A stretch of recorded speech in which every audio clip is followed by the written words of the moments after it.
మనందరికీ city life అంటే గుర్తొచ్చేదేంటి? Traffic, pollution, ఆ గోల. ఒకసారి ఆలోచించండి, 2050 నాటికి మన నగరాల రూపురేఖలే పూర్తిగా మారిపోతే ఆ అద్భుతమైన భవిష్యత్ ఎలా ఉంటుందో ఇప్పుడు చూద్దాం. సో మన ముందున్న ప్రశ్నే ఇదే. మన నగరాలు ఎప్పటికీ ఇలాగే శబ్దంతో, కాలుష్యంతో, జనంతో కిక్కిరిసిపోయి ఉంటాయా? లేకపోతే టెక్నాలజీ సహాయంతో ఒక సరికొత్త ప్రపంచాన్ని సృష్టించుకోగలమా? ఈ అన్వేషణ మనందరిది.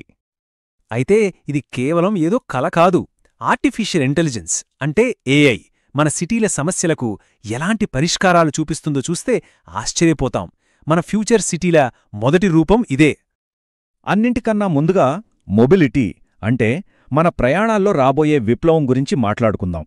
మనం ట్రావెల్ చేసే విధానమే కంప్లీట్గా మారిపోబోతోంది. ఈ తేడా గమనించండి.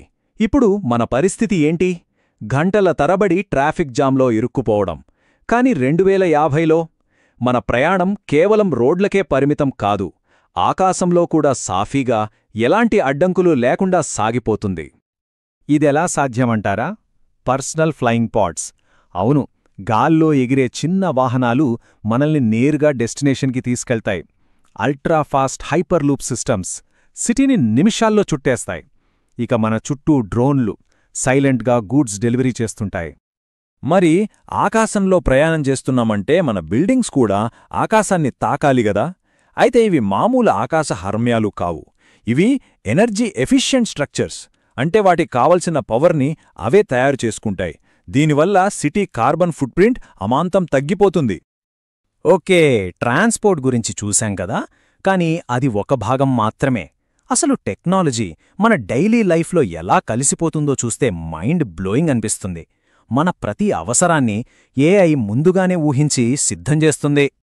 ఒక్కసారి ఊహించుకోండి, మనం నడుస్తుంటే పెద్ద పెద్ద బిల్బోర్డ్లు కాదు, మనతో మాట్లాడే ఇంటరాక్టివ్ హోలోగ్రాఫిక్ యాడ్స్ ఉంటాయి.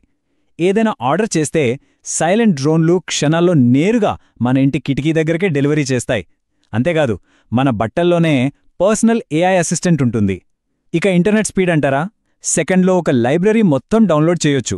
వావ్! అన్నింటికన్నా ముఖ్యమైన అతిపెద్ద మార్పు ఏంటో తెలుసా? పొల్యూషన్పై గెలుపు. 2050 నాటి నగరాలు పచ్చదనంతో, స్వచ్ఛమైన గాలితో కళకళలాడుతూ ఉంటాయి. ఈ గ్రీన్ స్ట్రాటజీ వెనుక 3 సింపుల్ స్టెప్స్ ఉన్నాయి. 1. బిల్డింగ్స్పై పెద్ద పెద్ద గార్డెన్స్ ఉంటాయి, అంటే వర్టికల్ ఫార్మింగ్ అన్నమాట. 2. సిటీకి కావాల్సిన పవర్ అంతా సోలార్, విండ్ ఎనర్జీ నుంచే వస్తుంది, క్లీన్ ఎనర్జీ. 3.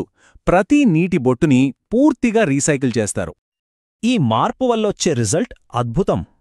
ఇవాల్టి సిటీలతో పోలిస్తే 2050 సిటీల్లో గాలి నాణ్యత చాలా చాలా బావుంటుంది.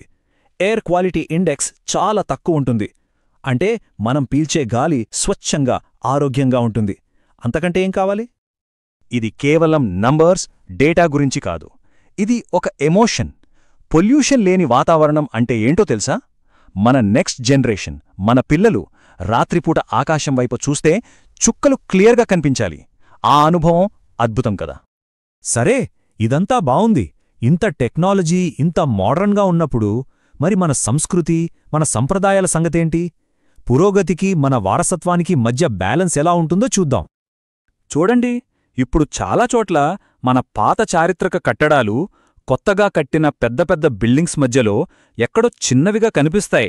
కాని ఫ్యూచర్లో అలా కాదు. అవే మన నగరానికి ఒక ఐకాన్లా గర్వంగా తలెత్తుకు నిలబడతాయి.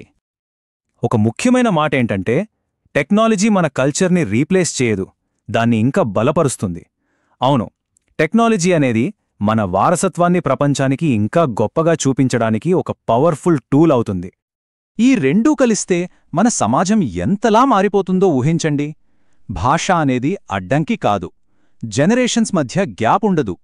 ప్రతి ఒక్కరూ ఒకరితో ఒకరు ఈజీగా కనెక్ట్ అవ్వగలరు, ఒకరినొకరు అర్థం చేసుకోగలరు.